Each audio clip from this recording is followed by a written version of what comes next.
Hello, and welcome to the second episode of the GamesCreed podcast. My name is Andresplays. I'm the host of the show. I'm a writer for GamesCreed. And I have a very special guest today, a friend of the show, Colt, aka Dreamweaver. How you doing, man? Doing well. Thanks for having me on. I'm so glad to be here. Yeah, me too. It's been a little while since the first episode, and I really thank everybody who tuned in, of course. So yeah, like a Dragon Infinite Wealth. Obviously, a great game doesn't need um, for you to play any previous games to be a great game. Would you agree with that, or what would your stance be on that? Yeah, absolutely. I think the game should be able to welcome anyone in at any stage and stand on its own. And Infinite Wealth does a really good job of that. We shouldn't have to play. Oh, what are we at now? Like six mainline games and the two Judgment games and the man This who is number. erased his name. So we're at like nine games. We can't expect someone in the modern era to play 900 hour, 100 plus hour games just to get to the one that recently came out. That's just a little, it's just a little Yeah, unmanageable yeah, for truly, anyone.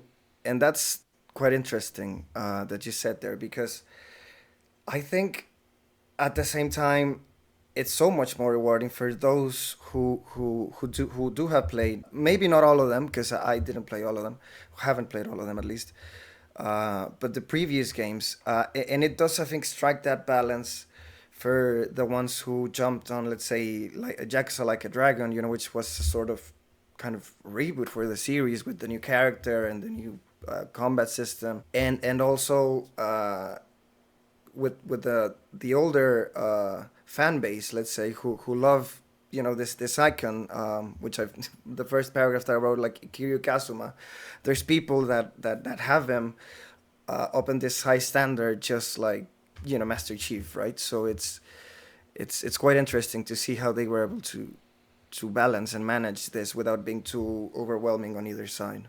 Yeah, I like what you said there about like how fans of the series, people who have been there. Oh, I think does this have its roots in like the PS2 era? Yeah, Like, is yeah, that yeah. where the first one's going?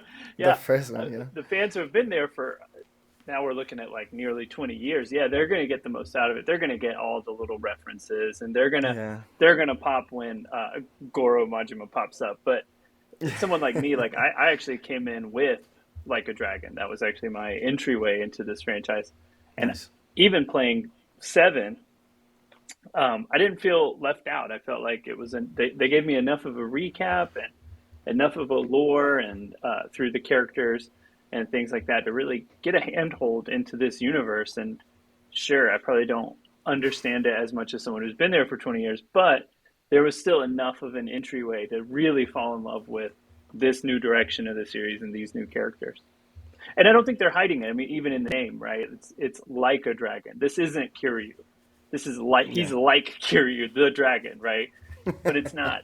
I love the name. It's just there's such a play on words there. Um, Yeah. but they're not shying away from like this. This isn't the first six.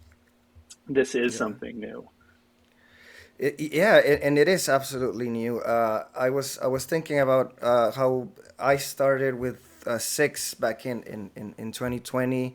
Obviously, it's one of those series, like I don't know, the Trails of, or Atelier maybe, like these series that they're huge and have also like the roots back in PS1, PS2 era. And you say like maybe you'll make time for it someday. So I started with six finally, which I knew that it was sort of a culmination of Curious' story in a way, and they do show certain flashbacks of what his life was like, what he did, what his current situation is. So yeah, I think RGG Studio are good at that, of course. Yeah, being welcoming to new fans, let's say. Hmm. Yeah, fully agree there. And with Infinite Wealth, they do a great job too. It opens with the long recap. I mean, it's a very Yeah. long Oh yeah. introduction. I think it's about at least 4 to 6 hours before you hit the streets of Hawaii, before you're like really in it. True. Um, I want to say Mm-hmm. when I booted up the game for the first time, I sat through, I think it really was like 2 hours of story background before we even like move a Yeah, character. yeah. That is something that have I think has to be said about this series. I think it's great. The storytelling is great. Obviously, you have to suspend your disbelief with some of the stuff that happens, but it's also like a crime drama. Has some tinges of soap opera kind of thing sometimes. Uh, but I think the stories at the end of the day are quite great. They do have an impactful emotion behind them. But yeah, of course, Infinite Wealth obviously like they're marketing it as Hawaii all the way, and I was also like, when am I gonna get there, right? Absolutely. It When was I was playing, I was like, okay, this is like a dragon. This is Yakuza 7. We're just playing it's the exact same world. It's the exact same enemy types. It's the yeah. continuation of Ichiban's storyline. Now he's the hero of Kamarucho, and Mm-hmm. he's being treated that way. And Yeah. of course, he gets his little fish out of water moment when he hits Hawaii. Yeah. Oh yeah, that was beautiful. I guess we can like head in right into. I love that, and they also market it that way. For the first time, the series leaves Japan, right? And they did such a great job, right? I think we talked about it on Twitter about how there are actual stores, convenience stores from there, and other places that are based on real life Honolulu, right? I love when they go above and beyond in that way, right? Because obviously, in this case, Japan is their background, right? So I guess they don't have to buy a plane ticket and go send people over there and do a thorough analysis, but they did that for this game, and I think they landed it quite well. Yeah, I agree. Their attention to detail in the Japan world is truly phenomenal. I've never been to Japan, but Yeah, as I was playing, I would see pictures and be like, "That is one for one." I mean, the both of the games, Infinite Wealth and the original Like a Dragon, they're visual stunners. I mean, they are just incredible graphically, and they really place you right there in the place. And like you said, RGG took the same love and care that they do with Japan and kind of just recreating that world as is, and brought it right to Hawaii. And I feel like really showcased the Hawaiian culture. There are so many side quests involving like the food and the yeah, language and the traditions of Hawaiian culture. It's really um, handled with care, it seems, and a celebration of Hawaiian culture, which really, as someone who's lived in America forever, we kind of push Hawaii to the side a yeah. lot of times. That colonist history really Right. lingers with us still, and we don't really talk about Hawaiian culture Well, much. It's not necessarily putting pineapple on a chicken. It's like there's so much more to it, and it doesn't really get the respect it deserves compared to other major United States major cities like Honolulu, being the major city here, and right. it doesn't get the attention that other cities do. Yeah, yeah. You reminded me of how, and this is obviously a staple of the series by now, how they really don't shy away of the truth, may it be ugly or nice. I remember that side quest where Ichiban is a waiter, right? And they make you remember the name of the dishes. I think that's a great way to make their point across of like what kind of dishes they offer in Hawaii, right? What kind of drinks, and obviously the touristy type of people that get there as well. Hmm. Yeah, absolutely. And the vision of Honolulu we really get like the full range of the city, even though it's in kind of a small, very concentrated district, we get like a glimpse of resort life and kind of a big range of Yeah. what all Honolulu can be. Yeah, I mean, it also reminded me of talking about like the ugly side, which is obviously it might not be as bad as it's painted on the game, um, but it does remind me a little bit of Cancun, for example. I don't know if you've been there. This right tourist beach spot in Mexico. How it's you go to the hotel areas, and it's all everything's just beautiful. You got the restaurants, you got the hotels, everything's just like perfect. But then, like, you just wander around a little bit out of that area, and it's obviously not as nice or fancy by any means. And they also capture that in Honolulu, in that was recreated in Infinite Wealth. So I think that's it's real. It's obviously a crime drama and all of that, but I think it grounds the game in a sense that other Hmm. games don't. Yeah, and that's probably the perfect word to use for the whole franchise right now. Is it's very grounded, right? It's a fantasy RPG grounded Yeah, in real life and built out of real life. And like you mentioned, like the enemies are just everyday folks. Like here's somebody in a sleeping bag, and like here's a smoker or like a drunk or what the trench coat guys. yeah, Like yeah, here's just these yeah. enemies in reality. These like annoying characters we run across in reality, um, just kind of showcased in the game. Yeah, I was just thinking about that. The thing about reality and fiction. Right now, it's a really hotly debated topic on social media, right? Talking about graphics and talking about gameplay, right? How important is realism in games, and it's so strange, right? And I really do want to have your point of view on this, because I mean, Infinite Wealth, obviously, they get away with a lot of things because of Ichiban's. Well, he's not uh, schizophrenic or anything, but he is hallucinating, right? So, he can order this spectacular attacks, and it's all in his mind, and they get away with that. So, but that's part of the charm, right? If you take that away, if you go back to the other Yakuza's, the first six, I guess, that didn't really have that funny aspect. I think it becomes a much somber game, and I'm glad that they get to play with that. I think there's because it's a video game in the end, right? Yeah, and it's such a like bright light that Ichiban brings to the series. It's like Yeah, you have Kiryu in this game, and Kiryu dresses in all black, and he's very serious all the time. And yeah, Ichiban is this like Dragon Quest obsessed, sort of lovable loser. What is he like? He's in his 50s, and yeah. he He's just about to hit his 50s. Yeah, yeah, he imagines himself, and this is largely more so in Yakuza 7, the original Like a Dragon, but he's just imagining himself as a character in these RPGs, kind of flowing through life as that character, where they're like every little thing is a quest, and every little thing is giving me experience points, and I'm getting stronger.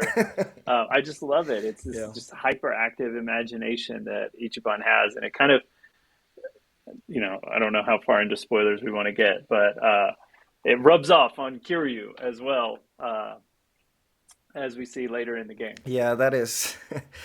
Yeah, I just really love the character, and I'm glad that they lean into that, because I was thinking, just how the pendulum swings.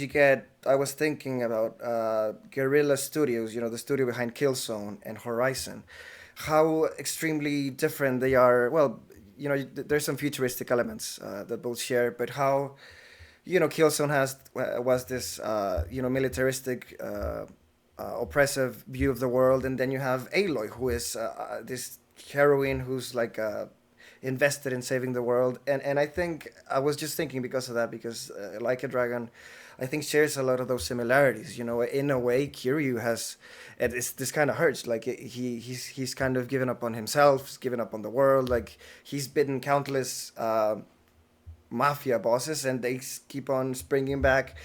And then there's on the other extreme side, Kasuga, Ichiban Kasuga, who is just, yeah, this beacon of light and hope. Who's willing to help anyone? Like that's one thing I noticed in this game is his just like extreme kindness, and apart from that, just being literally one of his personality stats. It's every side quest is like, let me help you deliver lemonade, or I mean, later on, you're literally just finding a crawfish a date. Like, it's just, Oh, that was so funny. Just these extreme levels of like unquestioning, unrelenting kindness from Ichiban every way through, and that's one of the huge themes of the game, though, is making those connections and building those friendships, building out those relationships, which he does literally with everyone on the island. Yeah, that was, oh my God, that was such a hilarious addition to the game that, like, you can just go and say aloha to everybody, literally everybody on the island. That's such an Ichiban thing to do, honestly. Like, Yeah, learn a word and then use it constantly. yeah, of course. Oh my God. Yeah, and obviously, yeah, there's the rewards, there's that app, right, for making friends. Yeah, it's I love how they implemented that, and obviously going hand in hand with that, the mini games, right? Which is, oh my God, chock full of mini games. This game. Yeah, which is something the franchise is known for, but I feel like I don't have an exact count, but I feel like this one might have more than any, and certainly more that are like so full. Like Dondoko Island could be its own game. It could be its own standalone game. The Sujimon could almost be their own standalone game. Um, but it's so packed, it's so rich, all of the mini games, and I didn't even do them all. I mean, there were some that Yeah. like I did as a tutorial. I was like, okay, I don't have time for that. Let's we're gonna have to roll on. We're not gonna get to play darts this time. Yeah, I feel you. And it's difficult because as you said, everything adds up to Chiban's personality and in turn to his combat ability. So you're like, well, if I'm struggling, or even if you just want to have fun, you go out, have drinks, or go play darts, or what is it, like baseball, or infinite things to do. Um, and yeah, Dondoko Island. That was, I think, how they literally just throw you into the island. I think that, like, they put so much effort in it. They were like, players are gonna have to. We're gonna have to put it in front of their faces because we really worked a lot on this. I think that's what they did. That, no, don't you think? Yeah, and it's so fully fleshed out. I think as soon as I was put in that moment, I just stayed there. I mean, for like until I got a 5-star island, and even beyond, I Same. was like, why? I hit a point where I was like, why am I continuing to build this island like it's already maxed? What am I doing? I. And then I'm like, okay, I need to just catch all the creatures on the island. Okay, I need to need to build everything once. I don't know, just weird personal Yeah. quests kept me there for just hours. It's just such a satisfying. It's hard to call it a mini game. It's like a full game within a game. Yeah, it's this compulsive feeling that I guess some gamers have, some to the extreme, which is plat every game they play, which I don't do that, but in this case, on Doko Island, the way that it's structured, that you can fish and catch bugs, and beat up thugs as well. Like, it's just the day-to-day cycle. I think they just made it quite digestible, so that because I also spent, like, what, almost 3 whole days. I mean, like, in total, like, 15 hours, but like 3 real life days. Just that's the story took a halt. I was just living in Dondoko Island as well. Yeah, and don't they explain it with something weird like time works differently here? Like it's like Yeah. explaining it to Bonds as a random absence from the very like time sensitive main story. Yeah. But yeah, it's so wonderful, and it has its own sub story, and all the systems from the other mini games, or at least like Sujimon in particular, kind of work in tandem with Dendoku Island, and various other side quests. Of course, you can start recruiting people to come visit the island. So every other thing you do, every other little mini game you engage with or side quest, it helps that one even. So those systems are kind of working in tandem, which is it's really fun. Yeah. Yeah, of course. I was just thinking about that too. How you have the Sujimon capturing these enemies, so to speak, and to have them work on the island. It's all really in tandem, as you say. Like, it's all really connected. It's quite organic, and I think that just goes to show how they've really almost perfect the art of the minigame. I think, Yeah, maybe of the side quest by this point, because it's, a mini game shouldn't take more than what 5-10 minutes of your playthrough. But in this case, it's really, if you want to spend time on it, like invest in it, you're gonna spend a whole lot of time on it. absolutely. And I love what you mentioned about the side quests. I don't know if we wanted to talk about those, but I thought that was a Of major course, yeah, yeah. improvement for Infinite Wealth on coming from Yakuza 7. I thought the side quests here were such a major improvement, the way they were written. They were so much more engaging. I felt like for me, when I think about side quests, I'm always comparing to The Witcher 3, right? And because to me, that's like the pinnacle of Great, the that's main great. story is like really not what I'm about. And when I go play that game, it's all about those side quests, stuff like the Baron side quests and all of those things that in a normal game that could have been the whole main story, right? Um, and I felt like Infinite Wealth was kind of delivering on that sort of writing direction. Every side quest was sort of more than what it appeared at every turn, and I felt like that was such a big step up from some of what I saw in Yakuza Seven. There were definitely some of those, but this one even more so was Yeah. surprising and thought provoking. I can't help but compare it. I'm playing Rebirth Hmm. right now, Final Fantasy VII Rebirth, and Of course. some of the side quests in that game were like, "Hey, we lost our bird. Okay, I'm gonna go find your bird," and like that's kind of as deep as it gets, right? Oh, there's a monster that's scaring your bird. Let me kill the monster, and I'll come back, and you're gonna be fine. But in here, there's so much more to it. You'll just be surprised by the end of almost every side quest. There was nothing that was just as simple and straightforward as it appeared to be. I remember that. I remember because before I head to bed, I'm playing at night, and I'm like, well, I'm tired of the main story. I'm not gonna pay attention. Let's just do one small side quest, right? And then it's a whole half hour of chasing this storyline that opened up new avenues that I wasn't really aware of, or knew what kind of impact it would have on the characters, and it's interesting as well, like the way it's written, the way, as you said, like it can have some local implications, and even teach you something about the world that they're living in as well. So it's not just I love that, obviously, the Witcher 3 comparison, because it's not just a throwaway side quest to give you experience.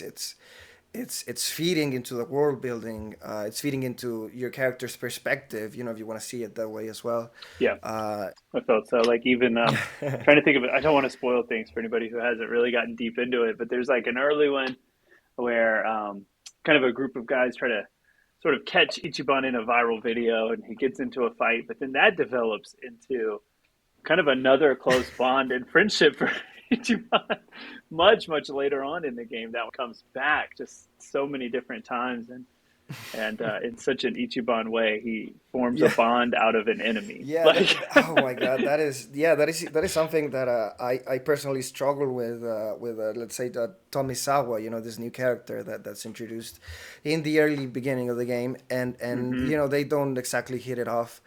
And I didn't really like the character, but then you get to see how Ichiban treats him, and just has this unending hope for anyone.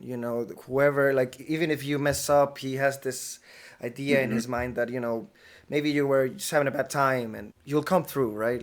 You'll come around or something, and by the end, it's infectious. I think I wrote something like that in the review. It's infectious that the way he treats people makes you kind of want to go out and do the same. You can learn from Ichiban to just be nice. Yeah, I love how you put that. That it's just this hope for everyone, and I think that's really kind of the driving theme. That's the one that I see the most in the storyline from the very beginning. I mean, we start and Ichiban's working at Hello Work, right? And he's like having former Yakuza, former criminals kind of reform their life when they can't get a job. He's leading them on paths of redemption and leaving forward that hope when everyone else has written them off. And I mean, that's like the opening 5 minutes, and we see nothing but that the entire way through the game from that point on. And almost every interaction he has is it's about not giving up. It's about seeing the bright side. And later we see Kiryu's story sort of become that as well. Yeah, yeah, of course, yeah. I was thinking like how it really yeah, it all ties up in that way. I like how Ichiban is because it's too real. Honestly, there are a few side quests or situations in the storyline that are very real. Criminals are like a stain on society, right? Nobody wants to like see them, like they're ignored actually. Nobody wants to see that if they spend time in jail and then they leave, they people society wants to ignore them. So there's Ichiban with his trademark charisma, just trying to make ends meet for all of them. And that in and of itself is just a generous thing to do, and I mean, like, I struggle to find a single character like Ichiban in the video game universe. Yeah, and I remember when Infinite Wealth came out, I saw a lot of, and I don't know if it was just my algorithm, but I was on X and seeing a lot of people like, I just can't stand Ichiban. I just can't stand his Oh like wow, really? kind of overall goofishness or whatever. And I was like, I don't understand you. I don't see how you don't like him. Like, he's a lovable Yeah. loser, and he's just so positive. I mean, when everything goes wrong, almost every one of the new party members is somebody that did him wrong, right? And he finds a way to connect. Yeah, yeah, literally at Um, some point, yeah. I just don't see how he's not likable. Yeah, you're right about that. I think I was looking for a walkthrough or something when I was playing Infinite Wealth, and I stumbled upon some forums on Yakuza Like a Dragon, or even Reddit when he was just first going to be introduced, and everybody was like, "Who is this silly man? We want Kiryu, we want this rude macho man, whatever."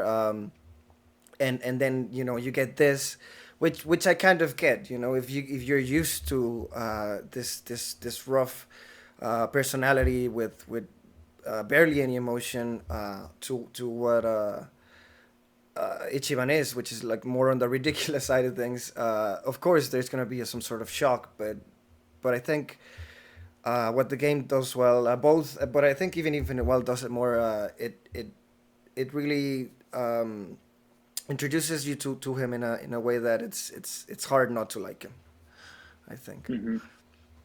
Yeah, and not, and it's hard not to like his cast of characters as well. I mean, by the end of the game, we have a massive party. Some people we know from previous games, some we are just meeting for the first time, but um, he sort of wins all of them over, and they all become equally likable, even when they weren't initially. Yeah, yeah, I like that.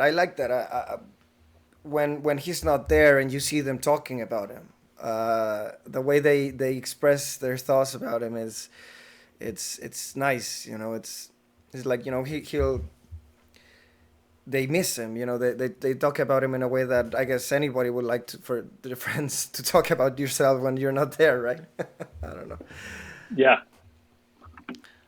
Well, the way the podcast works is always a game and a topic out of the game. But I guess this is a natural, an organic way to go to the topic, which is iteration.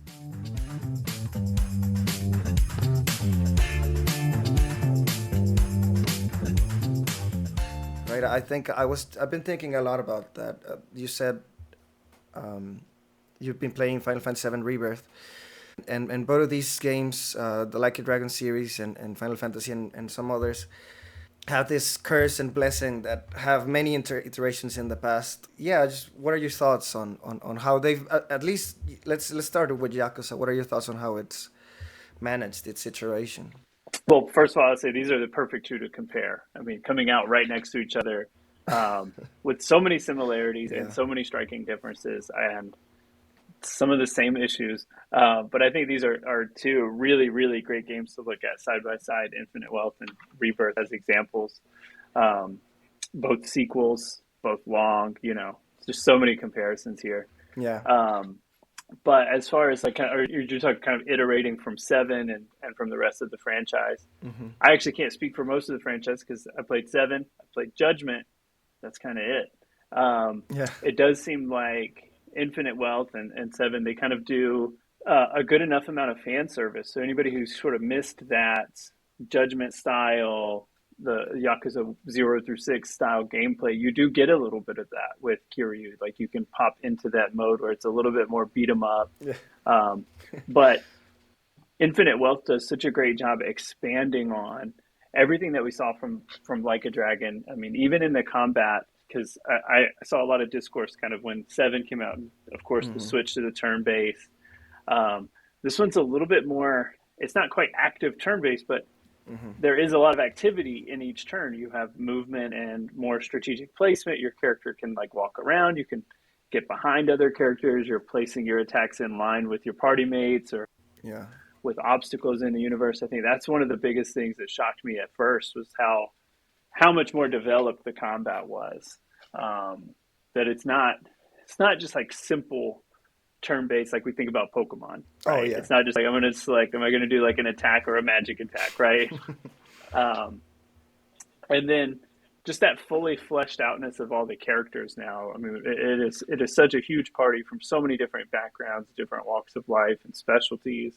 I think they've just really expanded on that universe. I have no idea where they could take it next because Infinite Wealth seems to just have everything. Yeah, I think yeah, I completely agree with you. I think that this really works as a great synthesis of what's coming next with Ichiban and what was with as you said the beat 'em up play style of Kiryu. I think they've done some great strides in that sense. You know that balance, as we said a few moments ago, but also how in previous games, you know, like they had, and I commented on this. They had this, which I really don't like, because nowadays you can hold instead of like tap for an action, you know, and in like a Dragon Infinite Wealth and all the Yakuza games really, you still have to do this quick time events, and I think that like personally, I think that that's somewhat. I mean, they have their time and place, but I wish they could also have that accessibility option to just get rid of them. I think most games nowadays also have that option. Right. And it's so easy now with accessibility to kind of make those quick switches, right? Or auto complete quick time events or things like that where you're not as concerned about Oh hitting it yeah. at a certain time or things. Because I noticed like one example is we see the chase sequences, which I don't remember if they were in seven, but I remember them being heavy in Judgment, where you're sort of like going left to right and jumping. Those different chase sequences. There's a few battle sequences here in Infinite Wealth too, with those mashy quick time events. And I didn't even notice. I didn't look to see the accessibility options. They weren't there at all to No, like no, make those like hold it's instead of taps. Wow. obviously I think they're magicians what they're doing at RGG Studio, because I mean, Seven came out in what 2021, and then you got, and I think they should have spaced it out a little bit. You got the man who erased his name like 3 months ago, right, or 4 months ago, and now you got eight, which is yeah, it's obviously much on the Gaiden is much on the shorter side, but at the same time uh, it's a sizable 20 to 30 hour game, so. I think that sometimes they just don't wait to see what works and what doesn't work.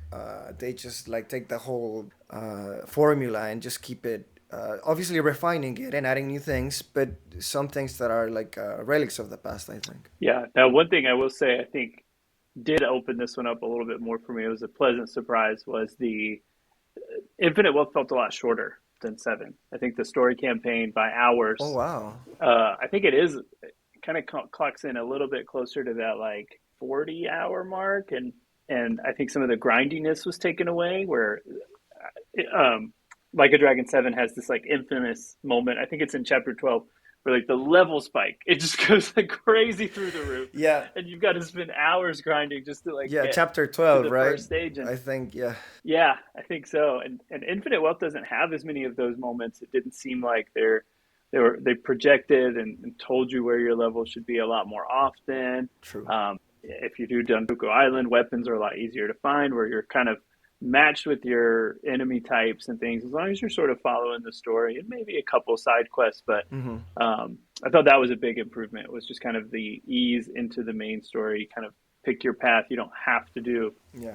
all of the side content in order to complete the story. And I don't know if I'm seeing the same thing with something like Final Fantasy VII Rebirth, where Yeah. if you don't do the side content, you're severely under leveled when you head into the main quest. I wanted to talk about Final Fantasy for a little bit because yeah, that is a perfect example for iteration in the case of Seven Remake and Rebirth, and obviously the rest of the series. You have the 13 saga, which introduced the stagger system. 15 that had the open world, and obviously 16 and Rebirth now. Obviously they're new systems. I think they all come from the ground up. They're not anything like a dragon, let's say, which is also kind of what really defines the series, right? Because if it was, the same summons, the same enemies, the same characters, it would be a completely different beast, right? And I'm glad that at least in this case they do look back at the legacy of what is Final Fantasy, and sometimes, and they don't put it in your face. Like sometimes a character just hums the original song, and you're like, oh my god, like it's there, right? Like, and it's beautiful that it's just a little nudge there that like we haven't forgotten our roots, let's say. Yeah, um, yeah. There's a ton of those moments in Final Fantasy VII, and you mentioned 15, and I think I might be the only one who like I really like 15. I had a lot of fun with 15. Yeah, me too. Um, but in the car, like you could get the soundtrack in the Oh car my was god. like the previous Final Yeah. Fantasy song from all of the previous games, and I thought that was so fun. Um, Being somebody who hasn't even, I mean, Final Fantasy, another huge, deep, old franchise, just like Yakuza. Hmm. Um, one thing that I think is interesting in comparing them is that they're kind of making like opposite directions True. in that like Final Fantasy VII, the original, is turn based, and they're moving to like more action, real time combat, and we see like a dragon kind of doing the opposite thing, which is so neat. How they're moving kind of from that beat 'em up real time into a turn based. Yeah. So fascinating. Both dealing with like class systems and yeah, just fantasy worlds, and it's packed with mini games. Oh yeah, that is one thing that these two games that came 1 month apart have a lot in common. Yeah, that's and eventually I think I would like to dedicate a whole podcast just to talk about mini games in video games, because it's really open that kind of worms right now. Because we're active in social media, and it's been a constant debate now, right? The mini game topic with both of these games, and then they're like, why didn't 16 have these mini games, and now there's too many mini games. So trying to strike that sweet spot, I think that's something that's very interesting to look for and talk about. And the answer comes back to what you said. It's iteration. If we think about Rebirth, where Rebirth sits in this trilogy, and we're thinking about it being iteration, Hmm. it's been a long time since the original seven. Not everybody's played the original seven, but in this sequence of the original Yeah. seven, it was packed with mini games.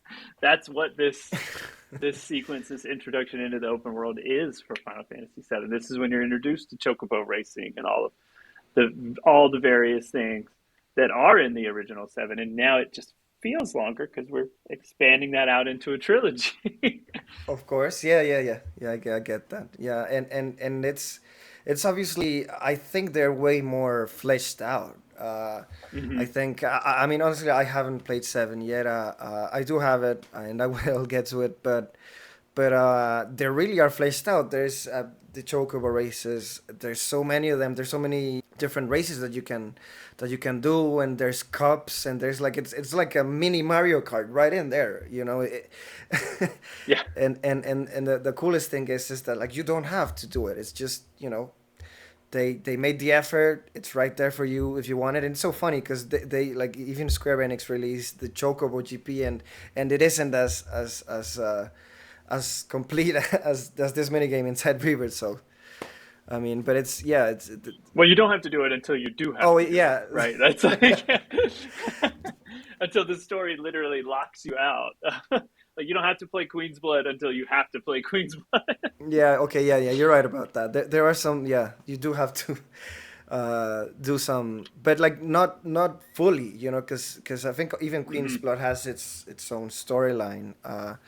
Once you Hmm. beat every character who's playing Queen's Blood in the game, and I didn't do it honestly. I might go back to it, but they're really they're very complete mini games. But it's also like not as high stakes. Going back to what you said about The Witcher, I love that The Witcher wasn't as straightforward with it. You just go look for my wife, and then the wife becomes like a werewolf, and then a town's in danger, and it's like you have to track it, and I think it's all about how do you structure it in the at the end of the day. Hmm. Yeah, and of course, if you're talking mini games and you're talking The Witcher, I mean, Gwent is just Oh, too oh good. yeah.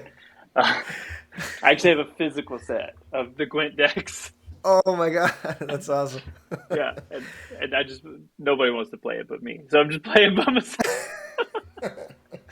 But I'll Queen's play Blood with you is someday. pretty That'll be fun. phenomenal, and um, I think the only comparison in Infinite Wealth, Sujimon's pretty similar. It's kind of a creature collector. You're assembling your team, just like sort of building a deck ish type situation. And it's a fun one. I like the mini games. I think they're good. They're not all good in Final Fantasy VII, but Yeah. um, like you're talking about the indirectness of something in Infinite Wealth, even as something like Mismatch, which always has a surprising ending. Oh, I remember It's that. never what you think's gonna happen. Yeah. I don't know how many you did, but I platinumed Infinite Wealth. To platinum, you have to do 5 at least. But I wouldn't just did all 10 because they are hilarious. Yeah, yeah, I did the mismatch minigame as well. It's really funny. I mean, the way they tackle certain subjects which could be considered like mature is so unserious that you just can't help but laugh. It's that's something that's really a trademark of Like a Dragon, like that silliness Hmm. imbued with serious situations. Yeah, I'm reminded of I saw online someone posted a video. I'm sorry, I can't remember who it was, but Yeah. they skipped a cut scene in Like a Dragon 7, and it was very serious cuts. I don't know if you saw this. Did you see Yeah, this? yeah, yeah, I think I They were know. like, I don't know what happened because I'm suddenly playing Mario Kart. And Infinite Wealth's kind of similar. Like you said, it can Yeah. be something so seemingly serious turn unserious, but then when you think about like the Lemonade side quest, it's something that's so childish and silly, and it becomes one of the more serious quest lines of them all. It becomes like one of the heaviest when you see that one all the way out, which is just another reason why I think the side quests have been really, really ramped up for Infinite Wealth. It's what I really like about. In some ways, they're a little bit more memorable than the main story sometimes. Yeah, yeah, I think so too. And I'm also really excited to see where the series goes. A friend mentioned that they would love to see like a full-on fantasy game with Ichiban, like go on full hallucination and have him, with a sword and shield and all of that. Which I just thought it would be fascinating to see because like he deserves to be like happy and live in his fantasy world, even if maybe for a side quest like Dondoko Island or something. Yeah, I think about something like Tiny Tina's, right, where they're sort of like playing Dungeons and Dragons, and then for Wonderlands, they're imagining themselves literally in the game. Um, I could see something like that happening, Yeah, that would be. especially with the rise of Baldur's Gate. I mean, the Like a Dragon 7 and 8 are really homages to all the games that RGG loves. I mean, you see, That's true. Animal Crossing, Pokemon, Dragon Quest. Obviously, it's right in the name. I could see something like D&D getting a little bit more of a shine. Yeah, they like those developers are really and in general you see the rise of a huge game which it's quite recent what happened with Baldur's Gate 3 and I really do hope that definitely inspires them to do something with that because also uh going finally to the character of Ichiban how it just it would just make sense. You know, I don't know how big D&D is in Japan, but if they could just make it into the storyline or a side quest, I think it's just like a world that Ichiban would be born to play in or be a part of. Yeah. Oh, absolutely. If he could be the hero anywhere, he's gonna find a way. Oh my God, I think we could talk forever, man. And I really thank you for making time today, this beautiful Saturday, to talk about like Dragon Infinite Wealth and video games as a whole. But I think we're gonna cut it off for now. I'd love to have you some other time. Thanks a lot, Colt, for being here. I always love your insights. That we do have some. You've seen my work previously, and I like that we do have some similar views on how games work and what we like about them. And I think this podcast is testament to that. So thank you for being here. Absolutely. No, thanks for having me. You're always such a good friend to have around and to chat with. And hopefully people will continue to check you out on the future episodes of the podcast. Yeah, yeah, episode number 2, man. We made it, and we will continue to do so. I'm really glad that you're here, and to our listeners, viewers on YouTube, thank you for tuning once again. And yeah, what's that? Like and subscribe, and yeah, comment if there's any like video games or topics that you would like us to tackle. That'd be interesting to see. Anyway, thank you, everyone. Thank you.